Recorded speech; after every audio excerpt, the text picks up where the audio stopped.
Hay un pasaje que está dentro del top 10 de los versículos bíblicos que la mayoría de la gente conoce, y pues quisiera comenzar con ese pasaje.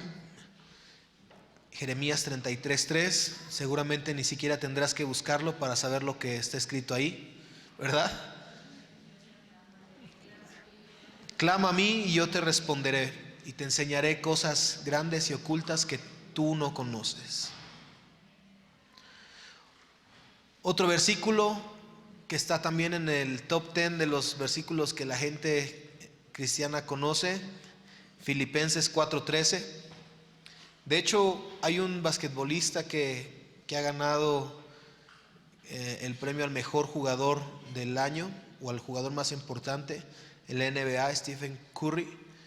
Lo ha ganado seguido y llegaron a 5 finales consecutivas, y la empresa Nike le ofreció un contrato millonario para hacer sus tenis y que los tenis tuvieran su nombre como los tenis de Curry. Y él dijo, sí, yo acepto. Pues yo creo que es el sueño de todo basquetbolista que una marca prestigiada les patrocine su nombre, ¿verdad?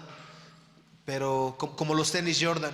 Pero Stephen Curry dijo, yo no quiero que diga mi nombre, yo quiero que diga Filipenses 4:13. Y Nike dijo, no, por nuestras políticas no podemos poner cosas alusivas a la religión. Y le dijo Curry, entonces, ¿sabes qué? Yo no puedo tampoco, por mi política personal, hacer a un lado la palabra de Dios.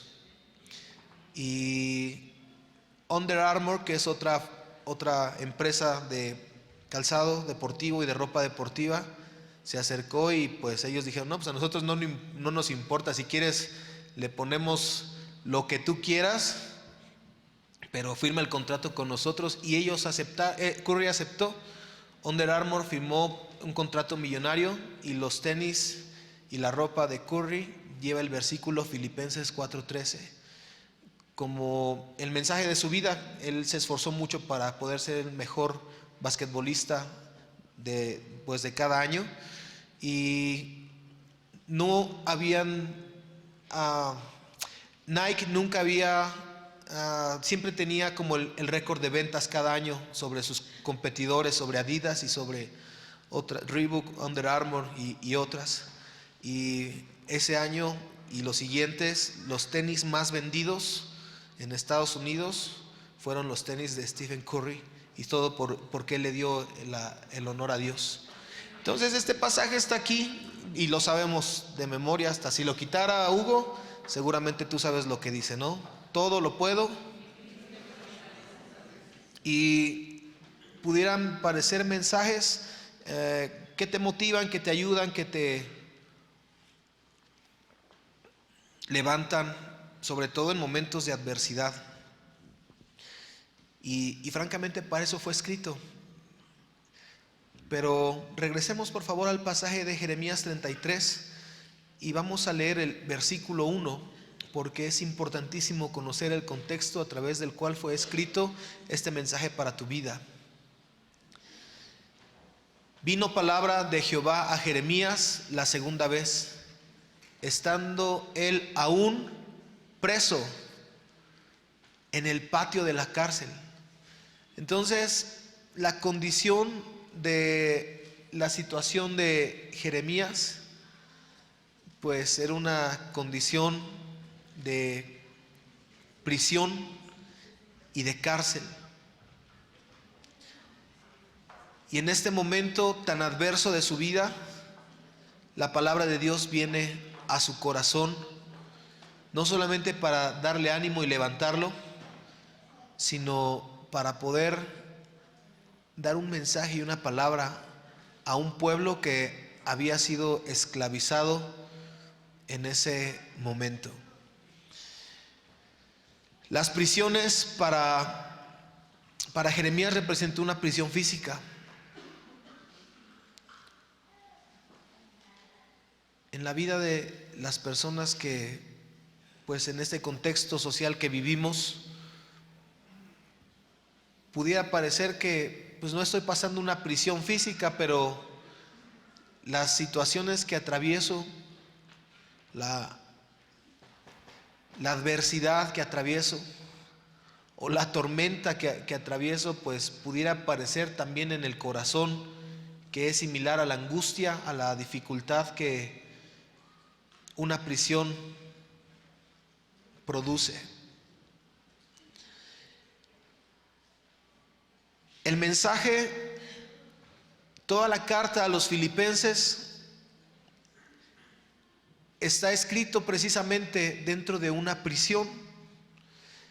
Y es tremendo, ¿verdad?, cómo este pasaje es tan reconocido mundialmente. Todo lo puedo en Cristo que me fortalece, y quien lo está escribiendo es un hombre servidor del Señor, atravesando una prisión y atravesando una circunstancia adversa. Y las prisiones de ese tiempo no eran precisamente como ahora que incluso derechos humanos interviene, y nos mencionaban algunos presos. Este miércoles que fuimos hicieron un operativo para sacar cosas que los presos tenían en Almoloyita, Santiaguito, y pues había de todo: pantallas, televisiones, licuadoras, refrigeradores, videocaseteras, estéreos, celulares, un PlayStation. O sea, no se la pasaban tan mal, ¿no? Aunque pues es difícil, debe ser difícil, ¿no?, vivir en la prisión, pero como quiera que sea, comparar una prisión actual a lo que Jeremías estaba pasando, que había sido encadenado, que estaba en un cepo a la mitad de la prisión, y que aún se burlaban de él y lo escarmentaban. ¿Sabes? La prisión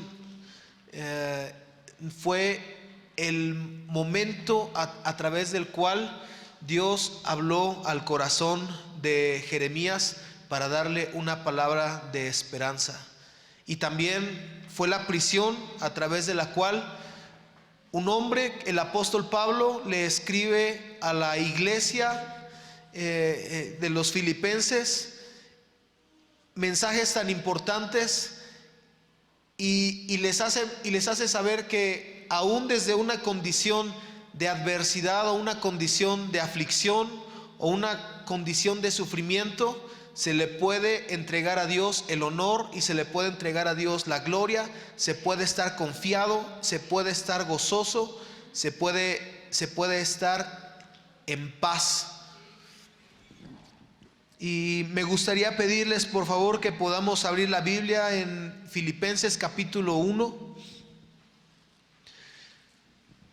y que sepamos lo que es el contexto de lo que Pablo le está escribiendo a la iglesia en los Filipenses. Pablo y Timoteo, siervos de Jesucristo, a todos los santos en Cristo Jesús que están en Filipos con los obispos y diáconos: gracia y paz a vosotros de Dios nuestro Padre y del Señor Jesucristo. Doy gracias a mi Dios siempre, que me acuerdo de vosotros siempre en todas mis oraciones, rogando con gozo por todos vosotros, por vuestra comunión en el Evangelio desde el primer día hasta ahora, estando persuadido de esto, que el que comenzó en vosotros la buena obra la perfeccionará hasta el día de Jesucristo.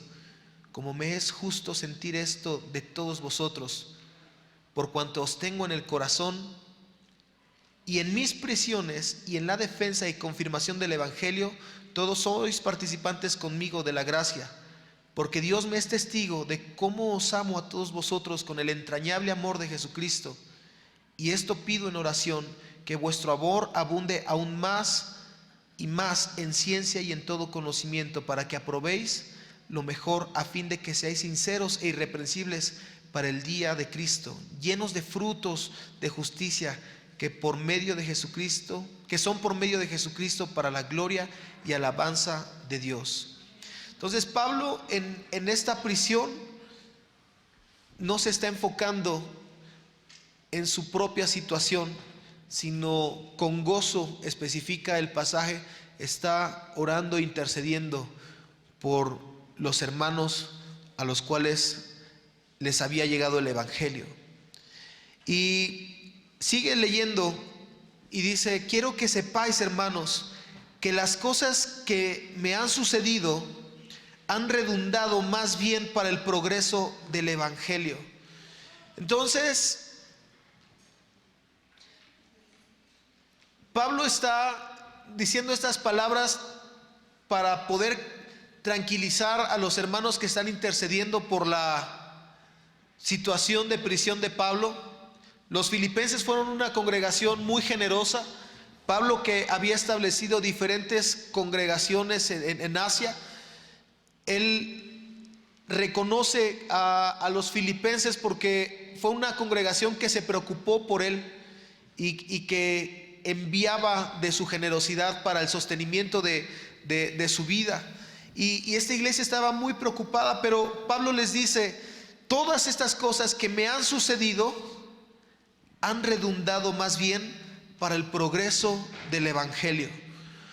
Y el miércoles, teniendo la oportunidad, junto con mi hermano Tomás, que está el día de hoy, estábamos compartiendo la palabra de Dios con nuestros hermanos en la cárcel, la congregación dentro de este lugar.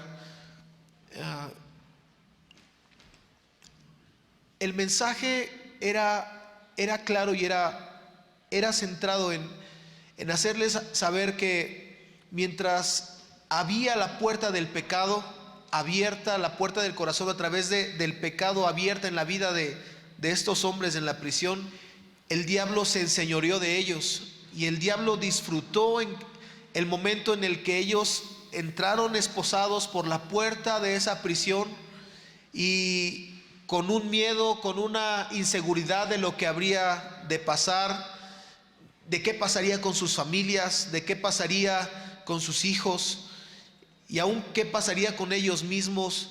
Y es fácil identificar cuando una persona es de nuevo ingreso, porque tú lo ves con una tristeza en sus corazones, la depresión. Muchos de ellos pues han intentado quitarse la vida, y hay una desesperación en ellos. Y el mensaje para ellos el pasado miércoles fue: el diablo te quiso ver destruido, el diablo se glorió al verte en esta prisión, entrando y teniéndote en amargura, teniéndote en tristeza, teniéndote afligido. Pero Dios utilizó esta prisión para poder llegar a tu corazón, llegar a tu vida, y darle gracias a Dios por la persona que te predicó del Evangelio, y que tú hayas recibido a Cristo, y que sepas, porque para nosotros poder entrar al Moloya al menos un par de horas cada semana es un proceso tedioso, no difícil, pero sí causa un malestar por el tipo de trato y circunstancias alrededor para poder ingresar con ellos al menos 2 horas cada semana, que es lo que nos permiten entrar. Pero yo les decía: ¿sabes? Lo que el diablo quiso para tu mal, Dios lo transformó para tu bien. Dios lo transformó para salvación. Dios lo transformó para que ahora tú le des una bofetada a Satanás, diciéndole: lo que tú quisiste para mi mal, ahora se va a convertir en esperanza para muchos otros. Gloria al Señor Jesús. Gloria al Señor Jesús. Y si antes el diablo te quería aquí afligido, derrotado, deprimido, angustiado, sin esperanza, Dios te está entregando gozo, te está entregando paz, te está entregando fortaleza, y te está haciendo un embajador de su reino en ese lugar. Para nosotros nos cuesta mucho trabajo poder estar 2 horas en una semana, pero date cuenta que tú tienes toda la oportunidad de estar durante todo el día, no sé por cuánto tiempo. Les decía, ojalá que las puertas se abran pronto, pues está escrito en Isaías 61 y Lucas 4: el Espíritu del Señor está sobre mí por cuanto me he ungido para dar buenas nuevas a los abatidos, para declarar libertad a los cautivos y a los presos apertura de la cárcel. Y sabes, ellos estaban agradecidos en un sentido de agradecimiento, y ellos están compartiendo la palabra dentro de la prisión a familiares en sectores donde nosotros no podemos llegar. Uno de los sectores que no nos permiten entrar a nosotros es la parte psiquiátrica, pero nuestros hermanos en la iglesia dentro de Santiaguito, les pido sus oraciones, por favor. Recuerden que ellos son parte del cuerpo de Cristo, son nuestros hermanos, y la Escritura dice que nos acordemos de los presos como si nosotros estuviésemos presos juntamente con ellos.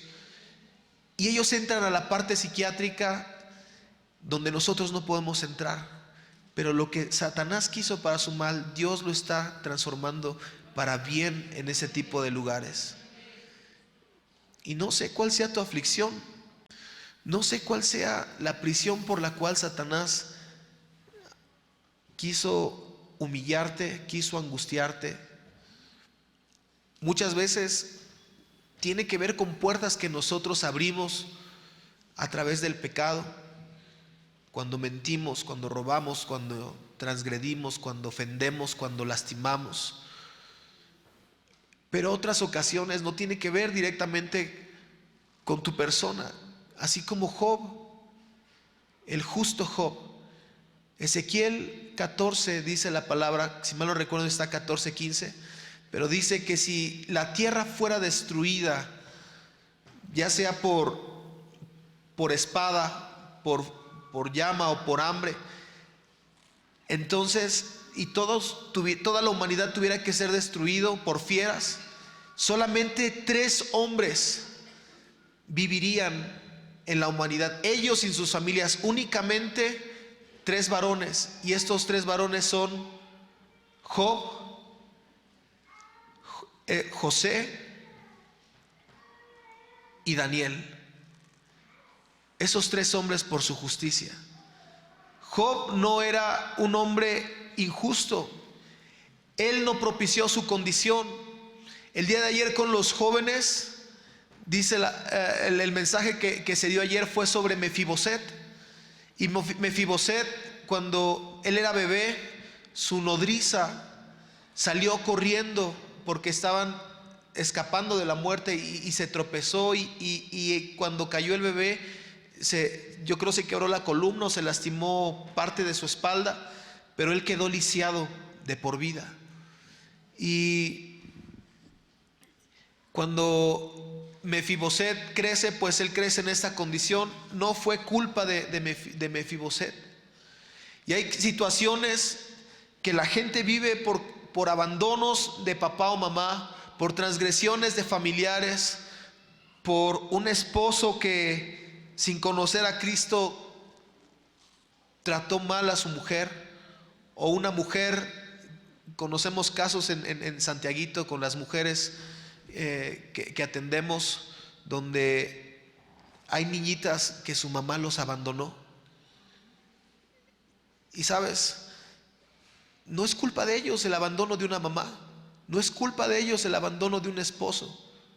Sin embargo, aún esas circunstancias, cuando hay falta de perdón, cuando hay resentimiento o amargura, abren puerta a que el enemigo se gloríe o se enseñoree.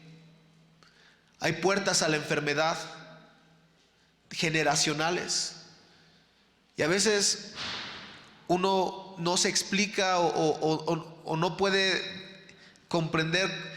Tú vas al médico y te hacen un historial médico, y necesariamente te preguntan antecedentes de azúcar, diabetes, antecedentes de hipertensión, incluso algunos más detallados te dicen antecedentes psiquiátricos o antecedentes de cáncer. ¿Alguien padeció cáncer en tu familia? Porque esas enfermedades como por ejemplo VIH, SIDA, su origen, que es un origen perverso, se van pasando de generaciones en generaciones hasta que Cristo viene y cambia nuestra vida. Y lo que sucedieron con nuestros padres, las puertas de pecado, las puertas de hechicería, las puertas de pactos que hicieron con la muerte, de pactos que hicieron con santería, con brujería, con idolatría, y tú conscientemente renuncias y le dices al Señor: rompo con todo pacto a través de un pacto mayor que es el pacto de Jesucristo. Dice la Escritura: todo es hecho nuevo. Ya no importa, Dios visita la maldad de los padres sobre sus hijos hasta la tercera y cuarta generación, pero cuando vienes a Cristo Jesús, de modo que si alguno está en Cristo, nueva criatura es. Las cosas viejas, no solamente de tu generación presente, sino de generaciones atrás, todo es hecho nuevo. Todo es hecho nuevo.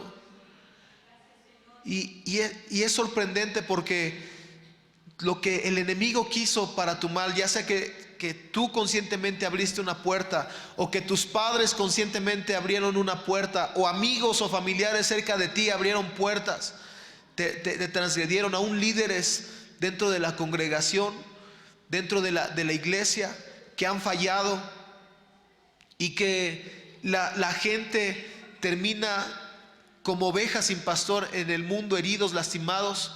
¿Sabes?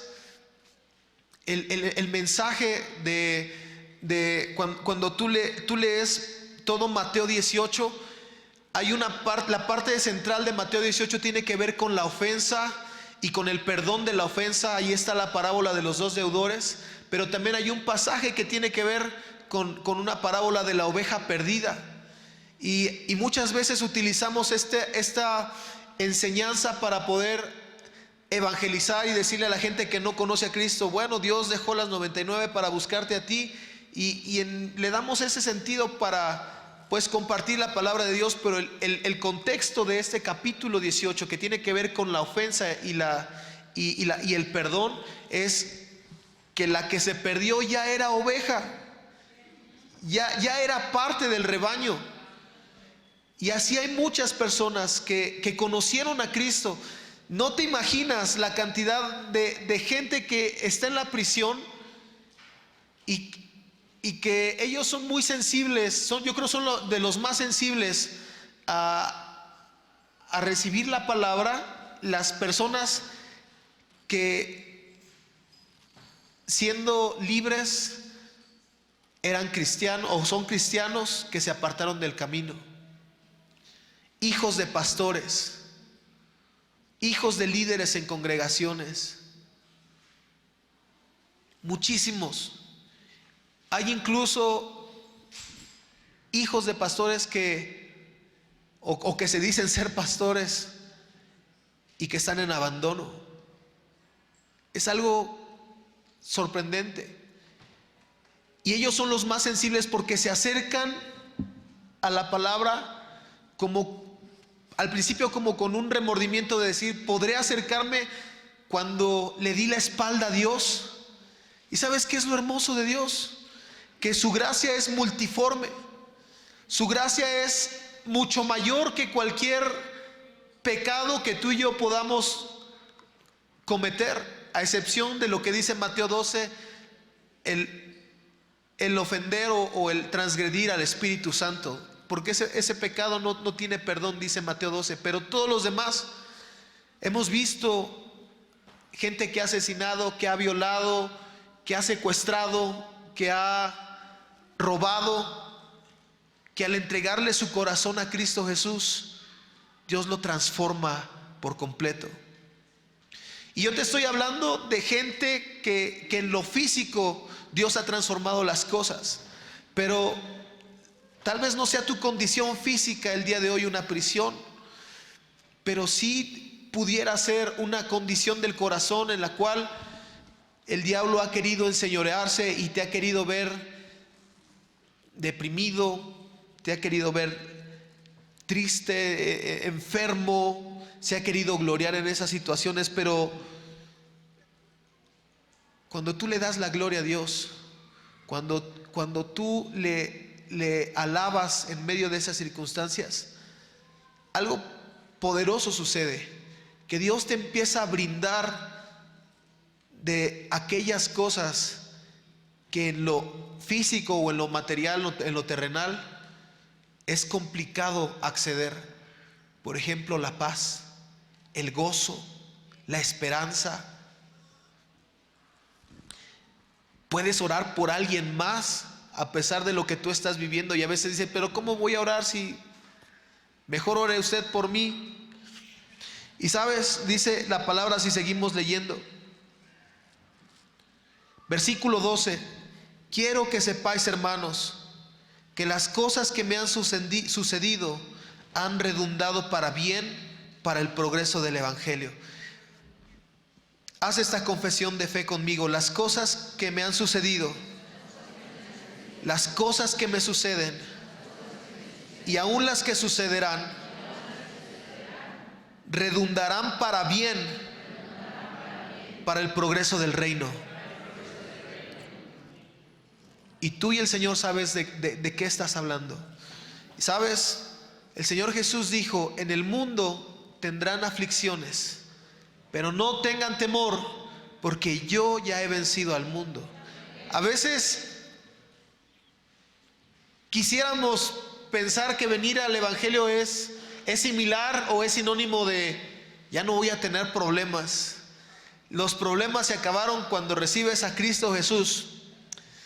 No es así, no es así. Al contrario, va a haber adversidad, va a haber dificultades. El sermón de la montaña de Mateo 5 comienza diciendo, bienaventurados cuando por mi causa os vituperen y os persigan, porque así persiguieron también a los profetas. Les aseguro que será grande vuestro galardón en el cielo. Y alégrense, dice, porque así persiguieron a los profetas antes que ustedes. Entonces dice en el versículo 13, de tal manera que mis prisiones se han hecho patentes en Cristo en todo el pretorio y a todos los demás, y la mayoría de los hermanos, cobrando ánimo en el Señor con mis prisiones, se atreven mucho más a hablar la palabra sin temor. Algunos a la verdad predican a Cristo por envidia y contienda, pero otros de buena voluntad. Los unos anuncian a Cristo por contención, no sinceramente pensando añadir aflicción a mis prisiones, pero los otros por amor, sabiendo que estoy puesto para la defensa del evangelio. ¿Qué? Pues que no obstante, de todas maneras, o por pretexto o por verdad, Cristo es anunciado, y en esto me gozo y me gozaré aún, porque sé que vuestra oración y la suministración del Espíritu de Jesucristo, esto resultará en mi liberación, conforme a mi anhelo y esperanza de que en nada seré avergonzado. Antes bien, con toda confianza, como siempre, ahora también será magnificado Cristo en mi cuerpo, o por vida o por muerte, porque para mí el vivir es Cristo y el morir es ganancia. Ese es el contexto de este versículo. El enemigo no viene sino para robar, matar y destruir, traer aflicción, y cualquiera que sea la circunstancia que quiera propiciar para nuestro mal, ¿sabes? Dios lo va a transformar para bien, porque Él lo prometió así, y en Él tenemos esperanza. Juan 14:27 dice la Escritura que el Señor no nos iba a dejar solos, sino que nos dejaría su paz. Mi paz os dejo, mi paz os doy. Yo no os la doy como el mundo la da. Así que no tengan temor y confíen. El mundo te ofrece distintas maneras de paz, pero solo el Señor Jesucristo te ofrece una paz que el mundo no te puede dar. Y a veces en el mundo la paz es sinónimo de ausencia de guerra. Paz es sinónimo de ausencia de circunstancias difíciles o de adversidades.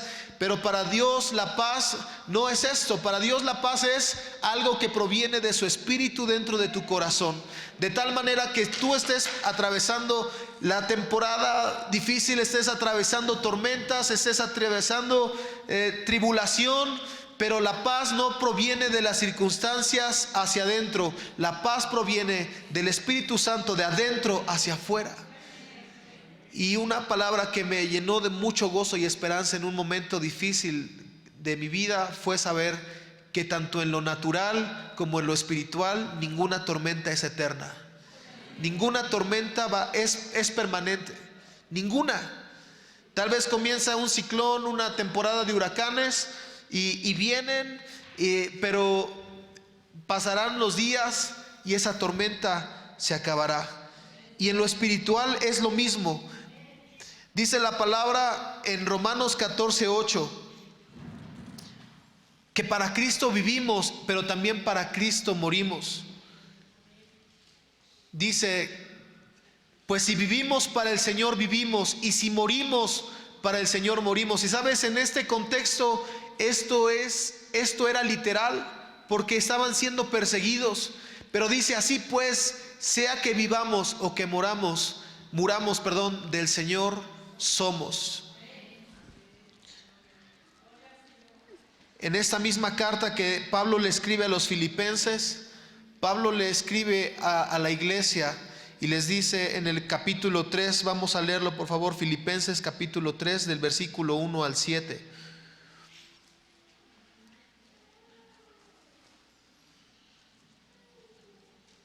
Por lo demás, hermanos, gozaos en el Señor. A mí no me es molesto el escribir las mismas cosas, y para vosotros es seguros. Guardaos de los perros, guardaos de los malos obreros, guardaos de los mutiladores del cuerpo, porque nosotros somos la circuncisión, los que en el Espíritu servimos a Dios y nos gloriamos en Cristo Jesús, no teniendo confianza en la carne, aunque yo tengo también de qué confiar en la carne. Si alguno piensa que tiene de qué confiar en la carne, yo más, circuncidado al 8º día, del linaje de Israel, de la tribu de Benjamín, hebreo de hebreos, en cuanto a la ley fariseo, en cuanto al celo perseguidor de la iglesia, en cuanto a la justicia que es en la ley irreprensible, pero cuantas cosas eran para mí ganancia, las he tenido como pérdida por amor a Cristo. Y ciertamente aún estimo todas estas cosas como pérdida por la excelencia y conocimiento de Cristo Jesús mi Señor, por amor del cual lo he perdido todo y lo tengo por basura para ganar a Cristo y ser hallado en Él, no teniendo mi propia justicia que es por la ley, sino la que es por la fe de Cristo, en justicia que es para Dios por fe, a fin de conocerle y el poder de su resurrección y la participación de sus padecimientos, llegando a Él, a ser semejante a Él en su muerte, si en alguna manera llegase a la resurrección de los muertos. No que lo haya alcanzado ya, ni que sea ya perfecto, sino que prosigo por ver si logro hacer aquello por lo cual fui también nacido por Cristo Jesús. Hermanos, yo mismo no pretendo haberlo ya alcanzado, pero una cosa hago, olvidando ciertamente lo que queda atrás y extendiéndome hacia lo que está adelante, prosigo a la meta. Prosigo a la meta, olvidando lo que está atrás y prosiguiendo a la meta, al premio del supremo llamamiento de Dios en Cristo Jesús. Hay una foto, Huguito, no sé si la tengas lista.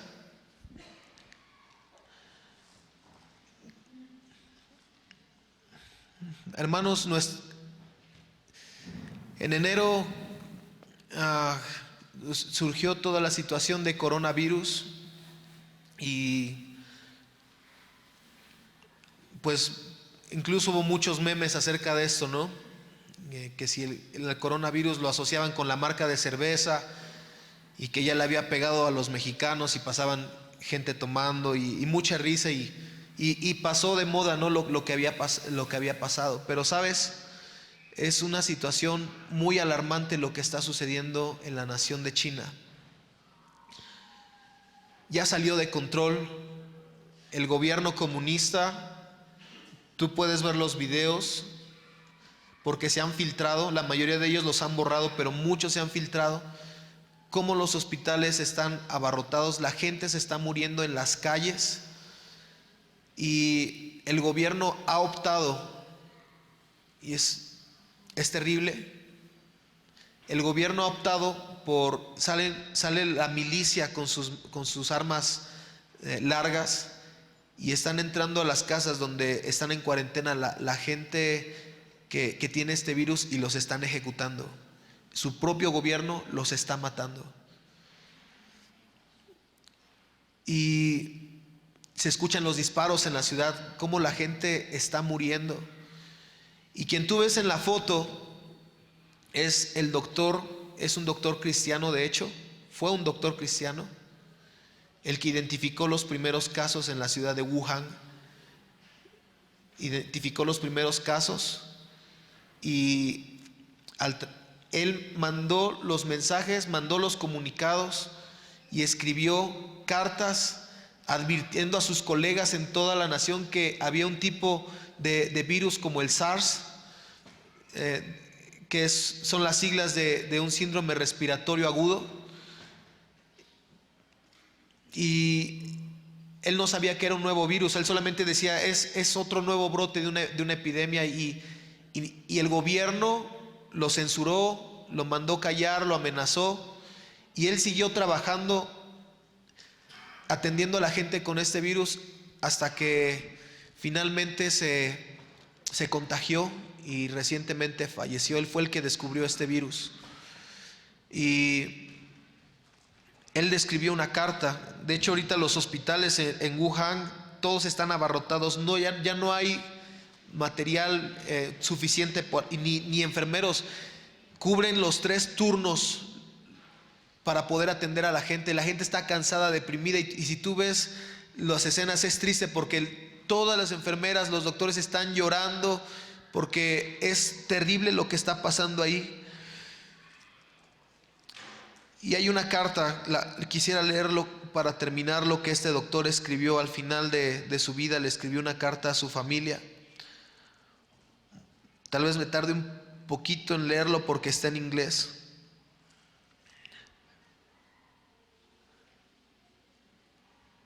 Dice: yo no quiero ser un héroe. Yo sigo teniendo a mis padres y a mis hijos, a mi esposa embarazada que está a punto de dar a luz. Y muchos de mis pacientes están en espera. A través de mi integridad no puede ser cambiada por la bondad de otros. Tengo que proceder de cualquier manera con mi camino. ¿Quién me dio a escoger esta nación y a esta familia? Cuando esta batalla se acabe, levantaré mi mirada al cielo con lágrimas como lluvia. No quiero ser un héroe, quiero ser un doctor. No puedo solamente ver este virus desconocido hiriendo a tantas personas inocentes y pensar que ellos están muriendo. Ellos siempre están mirándome con sus ojos llenos de esperanza en vida.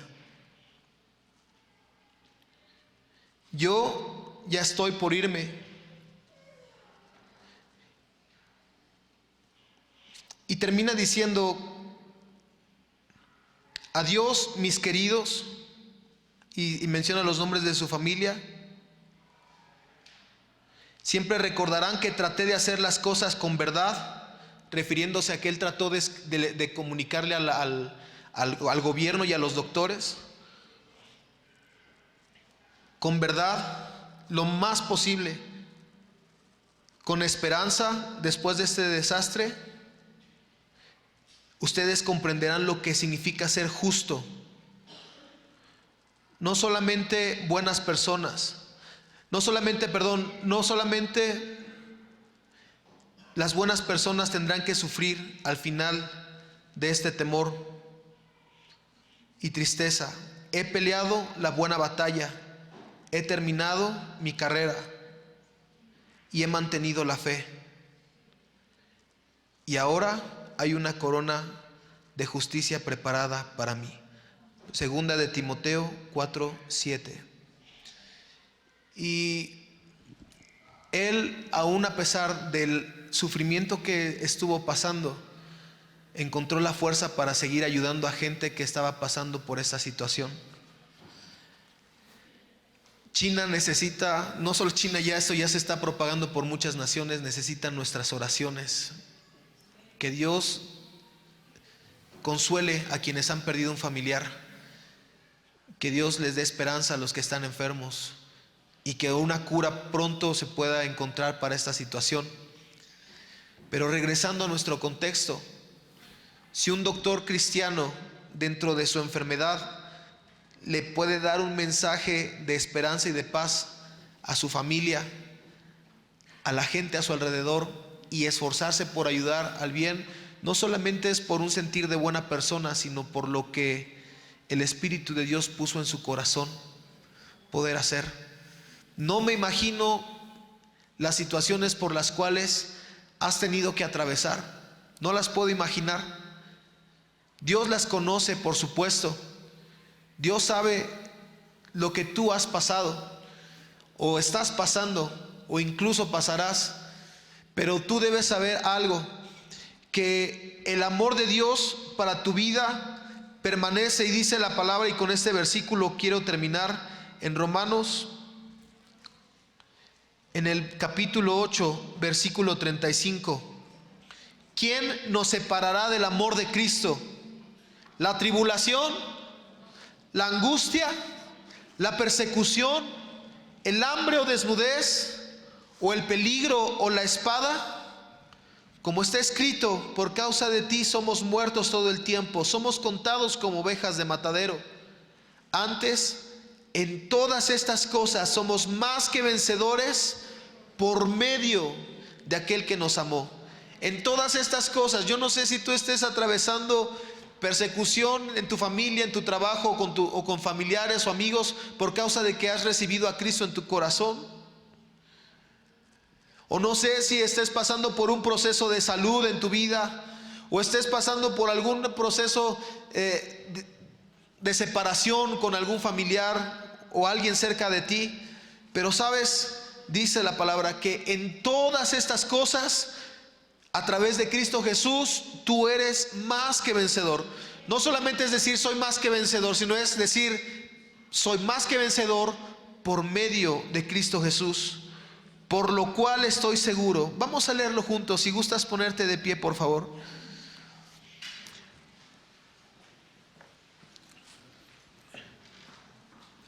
Versículo 38.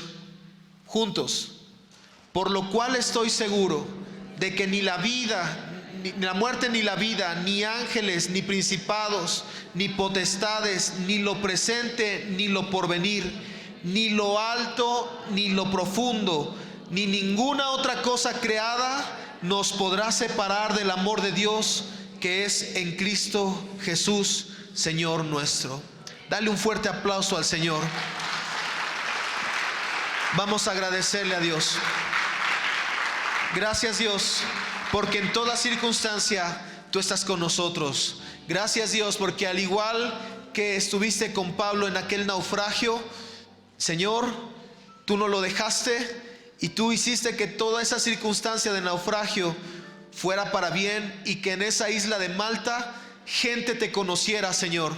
Gracias, Dios, porque en las situaciones de prisión, así como Jeremías, así como Pablo, así como Juan en la isla de Patmos, tú usaste esa circunstancia para que tu reino fuera propagado en muchos lugares. Sabemos, Señor, que las tribulaciones que pasamos, que atravesamos, tú las vas a transformar, Señor, en algo que sea para el extendimiento de tu reino, Señor. El enemigo se quiso gloriar, el enemigo quiso traer aflicción, el enemigo quiso traer desastre, quiso traer ruina, quiso traer tristeza, quiso traer enfermedad, quiso traer luto a nuestros corazones, quiso traer desesperación, quiso traer aún deseos de muerte, Señor. pensamientos de mal, Señor, de menosprecio, pero tú nos recuerdas el día de hoy que tú no nos dejaste solos, Señor. Tú nos dejaste a tu Espíritu Santo, el Espíritu de consolación, por el cual clamamos Abba Padre, Señor. Y en este día te damos gracias porque no estamos solos, Señor. Tú estás con nosotros, Señor. Porque si podemos decir todo lo podemos en Cristo que nos fortalece, es porque tú estás con nosotros. Tú dijiste, estaré con vosotros todos los días hasta el fin, Señor. Y aún, Señor, el enemigo quiso que diéramos la espalda, Señor, por las situaciones que vivimos, Señor, que renegáramos de ti, Señor. Pero el día de hoy, más que nunca, damos gloria a tu nombre, Señor. Y decimos, Señor, ya sea que vivamos o que moramos, somos de ti, Señor. Y decimos, Señor, que en los momentos difíciles te daremos gloria, en los momentos buenos te daremos gloria y honor, Señor. Porque la gloria no depende de nuestras circunstancias, la gloria depende de que tú eres digno, Señor, de que tú eres el Señor, de que tú eres el Rey. Y nosotros decimos, justo como David decía, alzaremos nuestros ojos al monte. ¿De dónde vendrá nuestro socorro? Nuestro socorro viene de ti, Señor, que hiciste los cielos y la tierra. Y Padre, en ti ponemos nuestra esperanza, en ti ponemos nuestra confianza. Y en el nombre de Jesús sabemos, Padre, que tú nos darás la salida, tú nos darás la respuesta. Como dijiste a Jeremías, clama a mí y yo te responderé. Y en medio de la circunstancia, en medio de la adversidad, clamamos a ti, Señor, y te decimos, Padre, que confiamos y esperamos en ti, aguardamos en ti, Señor, porque tú no nos vas a avergonzar, tú no nos vas a dejar en vergüenza, Señor, sino que tú levantarás nuestra cabeza. Tú eres nuestra gloria y nuestro libertador, nuestro escudo, y nuestra esperanza está en ti, Padre. Gracias, Dios, porque toda tristeza es quitada del corazón de mis hermanos. Gracias, Dios, porque todo luto es echado fuera, Señor, en el nombre de Jesús. Gracias, Dios, porque aún la enfermedad, aún la plaga que quiera tocar tu morada, dice la palabra en el Salmo 91, no tocará nuestra morada en el nombre de Jesús. Ponemos en tus manos, Señor, a nuestros hermanos en China, Señor. Tu palabra dice, Señor, que nos acordemos también de los presos, Señor. Oramos por los presos, Señor, los que están por conocerte, Señor. Hay muchos que no te conocen, pero habrá alguien que les hable dentro de ese lugar, Señor. Y te pedimos por tus siervos en ese lugar, Padre, en el nombre de Jesús. Padre, hay una situación de desesperación, hay una situación de caos, una psicosis, Padre, que se está haciendo mundial por la pandemia de esta enfermedad. Y Señor, eso no es algo que provenga de ti, Señor. No sabemos el origen, Señor, si es un arma viral o si es un origen satánico, perverso. Pero en el nombre de Jesús reprendemos, Señor, y maldecimos la raíz de esa enfermedad, Señor. Y declaramos, Padre, en el nombre de Jesús, que tu sabiduría viene sobre los virólogos, viene, Señor, sobre los médicos, que mucha gente se acercará a Cristo, Señor, por causa de esta situación. Muchos de ellos claman a sus dioses y no les pueden responder, Padre, pero cuando clamen a ti, Señor, tú manifestarás tu gloria, Señor, aún en medio de esta circunstancia. Gracias, Señor, porque tú tienes cuidado de tus hijos, nos guardas y nos proteges, Señor, y nos concedes paz, no como el mundo la da, sino como tú la das, Padre, en el nombre de Jesús. Amén. Dele la gloria al Señor con todo su corazón y lleva esta palabra de paz en tu corazón, llévala a tu familia y descansa en Dios y sus promesas.